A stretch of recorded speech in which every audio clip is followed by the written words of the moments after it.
السلام عليكم ورحمة الله وبركاته. اللهم صل وسلم وبارك على سيدنا محمد. وصفتنا النهارده نعمل كبده بتاعت محلات الشرقاوي بطريقه سهله وبنفس سر وطعم اللي احنا بنجيبها، بل انضف. انا جايبها لكم بالظبط من محلات الشرقاوي، من حد بيشتغل فيها. طيب ده نص كيلو كبده معانا. طبعا هما ما يعملوهاش بالكبده البلدي، دي كبده بلدي. نص كيلو كبده معانا بتبقى شرايح كده رفيعه يا جماعه، شرايح رفيعه خالص، ما تبقاش سميكه. طيب التوابل بتاعتنا ايه؟ التوابل بتاعتنا انا محضره معايا، هي بتحب التوم، الكبده كده بتحب التوم، معلقه توم كده كبيره حلوه انا احطها. والتوابل بتاعتنا اللي انا هستخدمها ملح، شويه قرفه، معلقه شاي يعتبر ربع كده معلقه قرفه، دي كزبره ناشفه وكمون وبهارات كبده، بهارات كبده. الحاجات دي هنجيبها من عند العطار. هقلب كده الحاجات دي، انا عايزه اقلبها كلها كده مع بعض كويس. انا قلبت التوابل بتاعتنا كده مع بعض، شميت ريحه التوم والكزبره كده مع بعض. انا حطيت لها يا دوبك بس نقطه ميه كده، مش خل ولا اي حاجه، عشان بس ادوبها.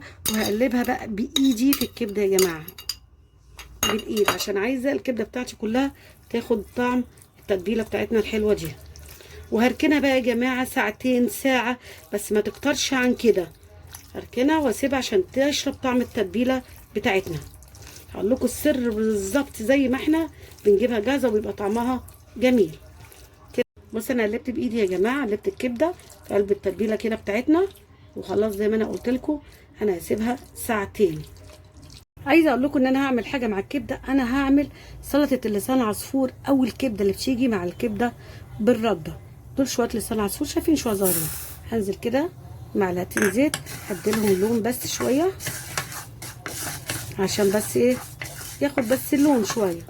بصوا يا جماعه اللسان العصفور خد يا دوبك لون بسيط خالص دهبي. هنزل ببصلايه صغيره مقطعاها قطع صغيره كده تكمل تسويتها مع اللسان العصفور كده. انا شوحت اللسان العصفور مع البصلايه ما غمقتهمش. طيب هنزل بايه؟ دي قطعه كبده انا مقطعاها قطع صغيره خالص، عشان دي سلطه اللسان العصفور او سلطه الكبده، ومع حته تومه بحته يعني قرن فلفل صغير كده اخضر. وهقلب كده مع بعض، وبرده ادي الكبده بتاعتي لون على لسان عصفور. الكبده بتاعتي يا دوبك كده خدت لون، غيرت لونها يا جماعه كده اوكي. طب انا هنزل بالتوابل ايه؟ شويه ملح، شويه كمون، وشويه كزبره. هي دي التوابل بتاعتنا اللي احنا هنحطها. انا هقلب كده وهنزل بحاجه تانية. انا محضره كده معلقتين صلصه طماطم سبكين احطهم، هقلبها كده معاهم. وهنزل يا دوبك بشويه ميه عشان تسوي سلطه الكبده بتاعتنا او لسان عصفور. وكده خلاص الكبده بتاعتنا او سلطه اللسان عصفور او الكبده هتغلي وخلاص تستوي. انا محضره بقى يا جماعه معانا خلاص الكبده بتاعتي، انا سبتها اكتر من ساعه، هبتدي اشتغل فيها. عايزه اقول لكم ان التتبيله بيقولوا عليها في المطاعم اللي هي بتاعت الشرقاوي اسمها الكلفه، اللي هي الثوم بالكزبره بالكمون. طيب بصوا بقى يا جماعه، انا محضره معايا الدقيق البلدي بتاعنا اللي هو الاسمر اللي فيه رده، مش اللي هو الدقيق الابيض، ده اسمه الدقيق البلدي الاسمر، او فيه بيقولوا عليه السن. انا محضره ده بتجيبوه من عند العطار. طب لو هو مش موجود عندكم البديل ايه؟ البديل الدقيق الابيض. وهاخد مثلا، انا هاخد دلوقتي نص كيلو دقيق ابيض، هحط عليه كوبايه رده ناعمه، رده ناعمه يا جماعه مش خشنه، ونقلبهم في بعض وتشتغلوا بيه. لكن انا هشتغل زي بالظبط هما بيشتغلوا بالدقيق ده يا جماعه، بيشتغلوا بالدقيق اللي هو الاسمر بتاعنا دوت، او الدقيق بتاع العيش البلدي، هو ده اللي بيشتغلوا. انا وريته لكم كده الدقيقه فيها الرده منها، فيها مش منخوله، فيها الرده فيها موجوده معانا. ده اللي بيشتغلوا بيه في محلات بتاعه الكبده او الشرقاوي، بيقولوا عليها كبده بالرده. قلت لكم البديل لو ده مش موجود، البديل دي زي ما انا قلت لكم اللي هو الابيض او الزيرو زي ما احنا بنقول، ونحط عليه رده ناعمه.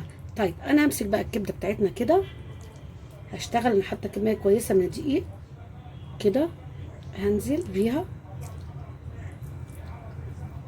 كده وابتدي يا جماعه بايدي كده. عايزه الكبده بتاعتنا تاخد من الدقيق كله، تتشبع من الدقيق زي ما احنا بنقول كده.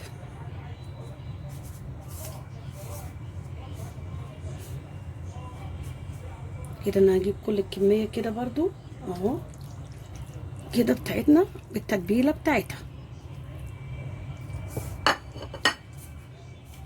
هشتغل بقى بايدي الاتنين يا جماعه.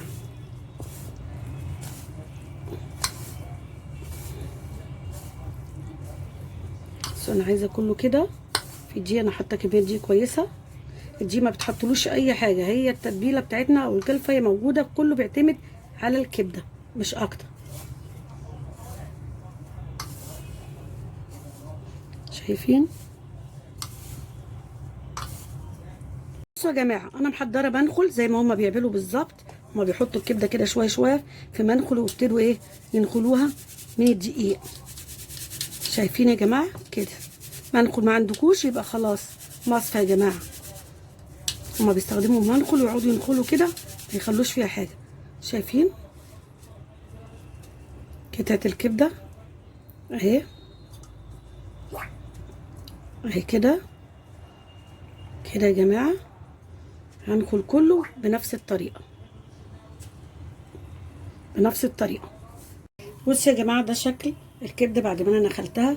انا حاطه زيت غزير يا جماعه، زيت غزير ويسخن، يا دوبك يسخن بس كده، يسخن كويس مش ان هو يتحرق. وابتدي انزل بشرايح الكبده بتاعتي.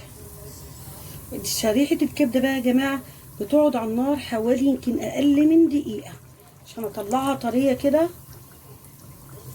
زي اللي احنا بناكلها جاهزه بالظبط، زي اللي بناكلها جاهزه بالظبط. شايفه انا هفرد كده، عايزه دقيق ايه الكبده اللي يبقى مغطيها كل الزيت، اقل من دقيقه بس يا جماعه، بكتيرها دقيقه. انا بضغط كده عليها عشان عايزه الزيت ما تطلعش كده لفوق، نسويها. طيب اول لما تبتدي بقى الاقيها شدت كده وابتدت ان هي تستوي، اروح ارجع الناحيه الثانيه. شايفين لونها اهي كده؟ ده الشكل النهائي يا جماعه للكبده بتاعتنا. شايفين شكلها؟ وعامله معاها بتنجان مخلل كاننا جايبين بالظبط من الشرقاوي. وادي سلطه الكبده وسلطه اللسان عصفور. بسم الله ما شاء الله.